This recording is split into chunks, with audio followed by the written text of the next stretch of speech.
Today we're going to be talking about the Great Kamehameha.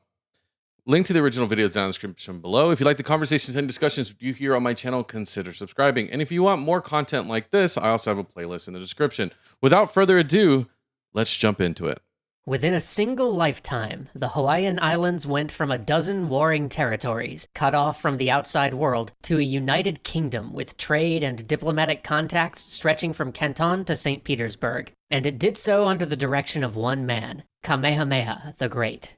Which, by the way, is that new Apple TV show based on this guy? I'm pretty sure it is. I'm not entirely sure.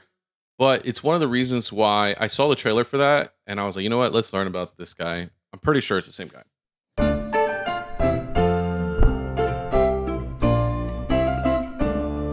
It is 1781, and the great chief of Hawaii Island is dying. To his son, he bequeaths his title as the ali'i, or chief of 3 districts, and his de facto position as king.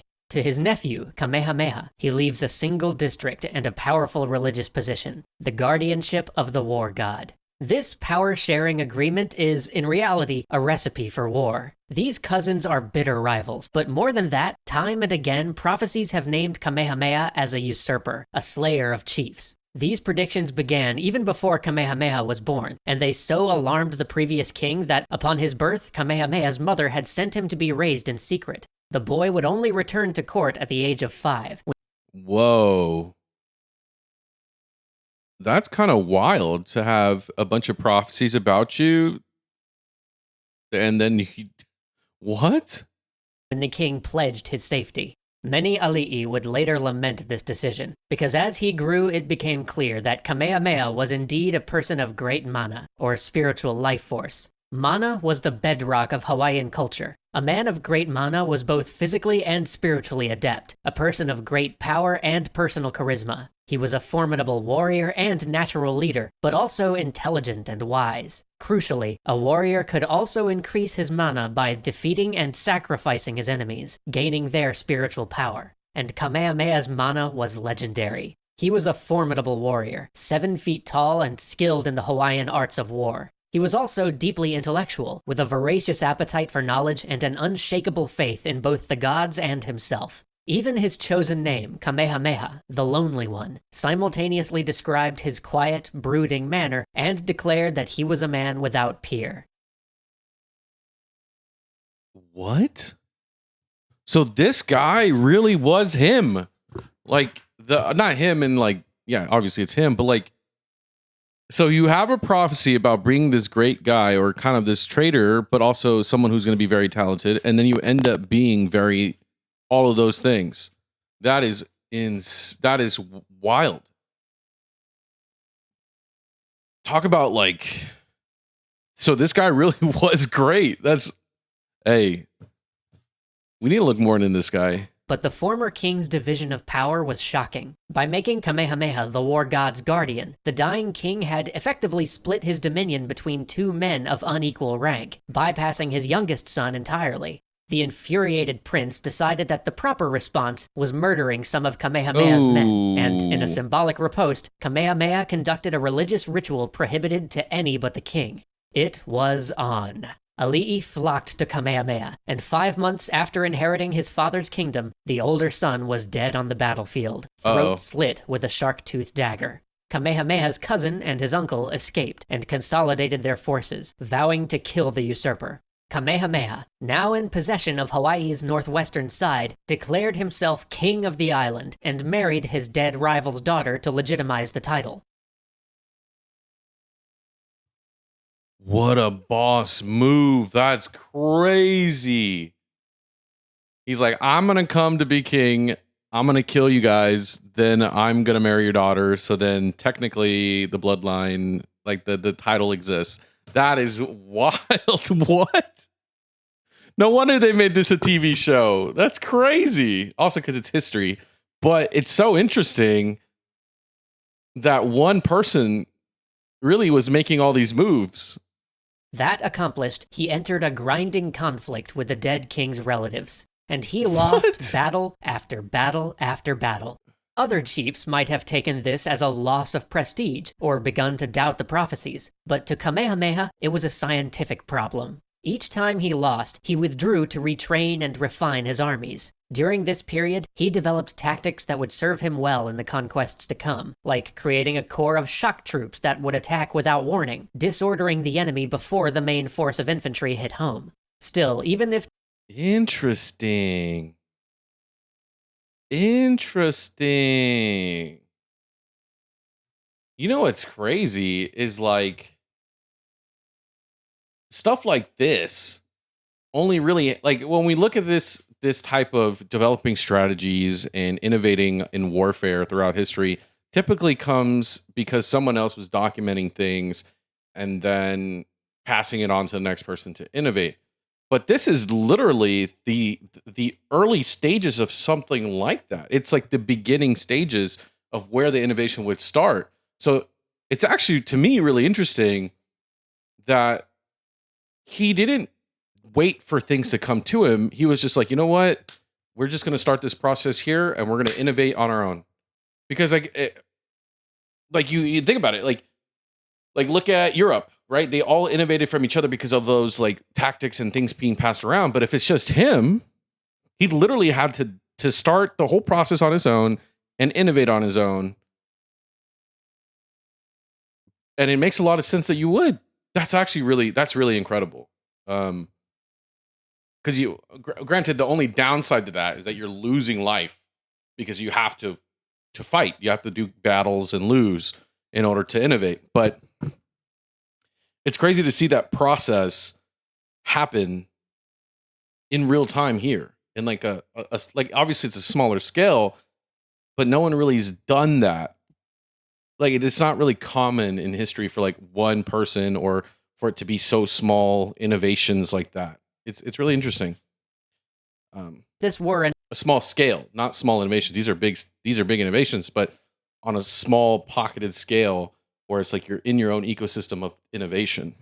Enough to win Hawaii bit by bit, it would not be enough to defeat the rival kings of Maui, Oahu, and Kauai.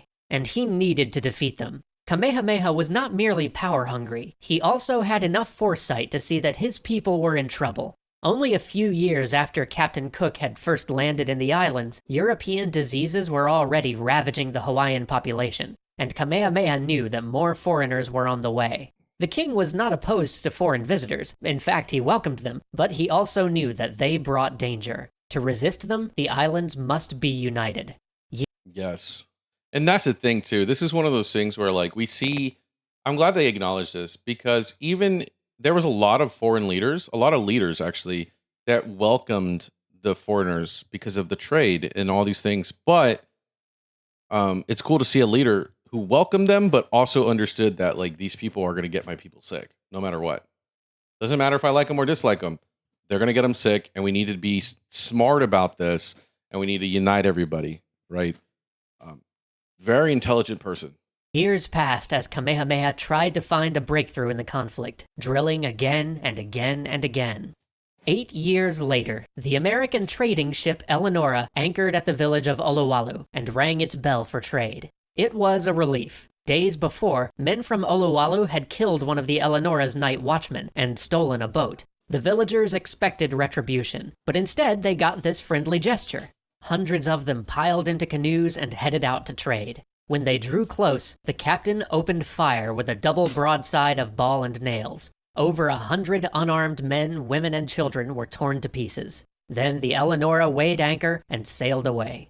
So it seemed fate played a hand when, weeks later, a party of local warriors found the Eleonora's sister ship, Fair American, becalmed just offshore. They vowed revenge for the Eleonora's actions, boarded the vessel and killed 4 of the crewmen, sparing only a man named Isaac Davis because he had fought bravely. Kamehameha was furious about the incident. He liked to keep good relations with visiting ships and didn't want violent reprisals. He put Davis under royal protection and demanded he come to court. But when Davis arrived, he saw a familiar face, John Young, the boatswain of the Eleonora, who had been captured after the Olowalu massacre. That's so smart.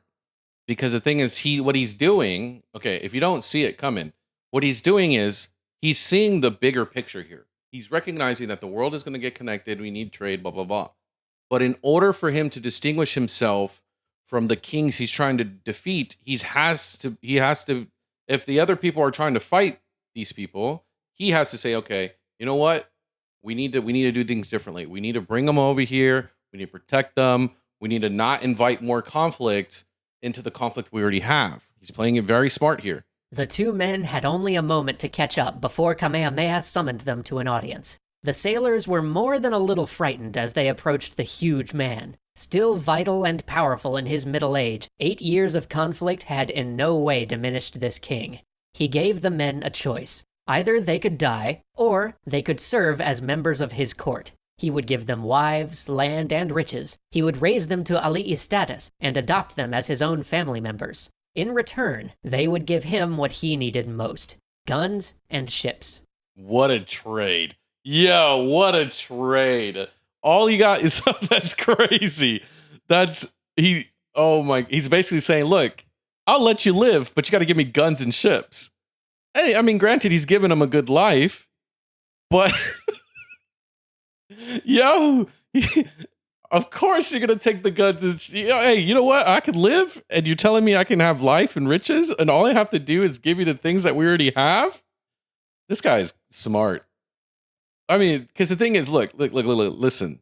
Most people would say, like, why? Who would ever turn down this deal? You'd be surprised. If we look at a lot of some of these other countries, some of these captains, these soldiers would just rather die because they understand the bigger nature of it, right? But the fact that he was like kind of nice about it at first is, I think, what made it even more clever. Because it's like, hey, look, I'm just gonna look. You can have a good life, and all you got to do is give me guns and ships. It's that simple. Kamehameha had been long fascinated by the power of gunpowder. Yep. During Captain Cook's visit a decade before, he had toured the ships specifically so he could pump Cook for information on the Western way of war. This, he concluded, was the necessary tool to conquer the islands. Young and Davis, he said, would serve as intermediaries with the trading ships and as military advisors, drilling his men in Western infantry and artillery tactics. That's crazy. Talk about a deal of a lifetime. Yo, so all you have to do is literally just let these guys live a good life, and then they train your troops, you get guns, you get ships. We need to look into this specific deal, because that is so, like, it's such a, talk about the lottery of a deal. In addition, he needed cannons to outfit the great fleet of war canoes he was... And he got cannons? Wait, what? This guy literally was the chosen one. How do you do this? I'm shocked, because we're learning about history on this channel all the time. And it's so wild that, like, this exact opportunity, there's so many different countries and histories and societies that were like, if they were to have like an opportunity like this, it would have saved them so much trouble. But the fact that he himself had to like innovate on his own, warfare on his own, start doing his things on his own, and then basically got the opportunity of a lifetime, because he took it, he saw it coming. Essentially, he saw the bigger picture and was able to set something up to essentially hit the lottery.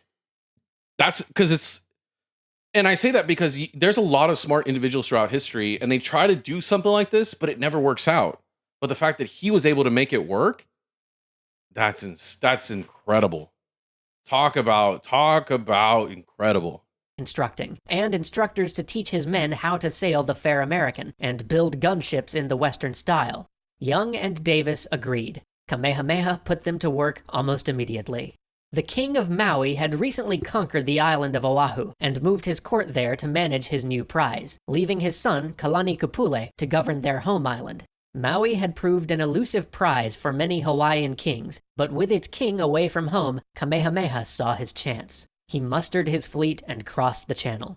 In his first battle with Maui forces, Kamehameha routed a small army by killing its general in single combat. But that easy victory did little to resolve the critical issue. Kalani Kupule's main force had taken a defensive position in the narrow mouth of a valley. Ooh, yeah, that's going to be... I mean, it is... Yeah, that's a tough position to ever take, ever. And to take the island, the Hawaiians had to dislodge them. The battle was bitter and long. Only on the third day, when Young and Davis arrived dragging 2 cannons on sledges, did the Maui forces break. The slaughter was so great that bodies choked the valley streams, and it would forever be remembered as the Battle of the Damned Waters. We gotta Google that. We're gonna do that later. I'm gonna write that down. Battle of the Damned Waters. Battle of the Damned Waters.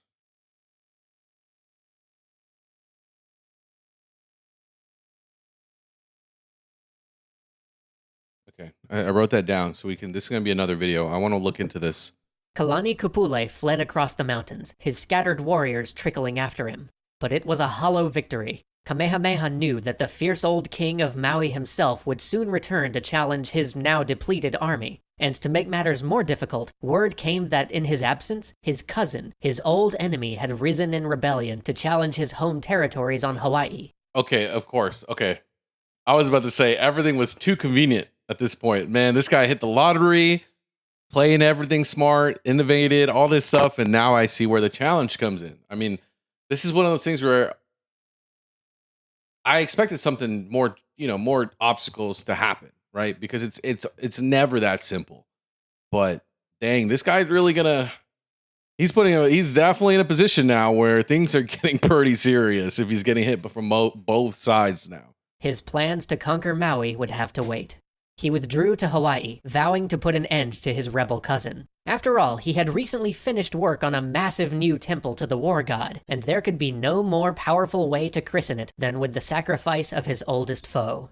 The East Hawaii campaign was bloody. Kamehameha's army fell into an ambush, triggering a series of battles that saw the rebels driven south, but Kamehameha's forces badly damaged. In the end, both withdrew. Kamehameha home, the rebels across the lava fields near the caldera of a volcano. And that is when the gods made their choice. The volcano erupted, enveloping the rebel army with clouds of hot ash and poison gas. They attempted an evacuation, but it was too late. The volcano goddess Paiʻea took a full 2/3 of their proud host. The rebellion was broken. Kamehameha would have his sacrifice. It was 7. Whoa. No way. I think this guy was literally meant. At this point in the video, he keeps hitting the lottery in ways that just does not. I think he was meant to. I think this is fate at this point. Like I just at this point think it's fate. Even though he was doing everything he can, it was like almost as if it was meant to happen this way. Incredible. 1790. Kamehameha was master of Hawaii Island, surrounded by able advisors and in possession of both a modernized military and the favor of the gods. He looked across the channel to Maui. And he got all that for just keeping 2 people alive. Insane. And prepared his fleet for sail. Wow. What? This is, to me, this is it's so interesting. We're going to watch part 2 coming up. So stick around for this series.